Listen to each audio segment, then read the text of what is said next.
ఇశ్రాయేలు ప్రజలు ఏం కావాలని అడుగుతున్నారు తెలుసా? వారు మాంసం కావాలని అడుగుతున్నారు. సంఖ్యాకాండం 11 అధ్యాయము 13 వచనములో వారికి ఏమని అడుగుతున్నారు తెలుసా?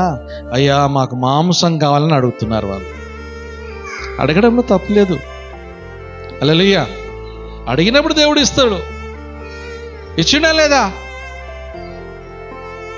ఇశ్రాయేలు ప్రజలు ఇదిగో మోసే దగ్గరకు వచ్చి కొనుక్కున్నప్పుడు, అయ్యా మేము మాంసం తినాలని కలిగి ఉన్నామయ్యా అన్నప్పుడు దేవుడు వారికి ఏమి ఇచ్చినాడండి? ఇచ్చిండా లేదా? హల్లెలూయా.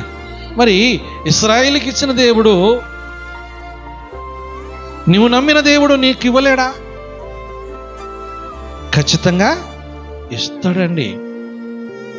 దేవుని బిడ్డలమైన మన జీవితాలలో ఏం కలిగి ఉండాలి? అందుకే మరొక మాట దావీదు అడుగుతున్నాడు.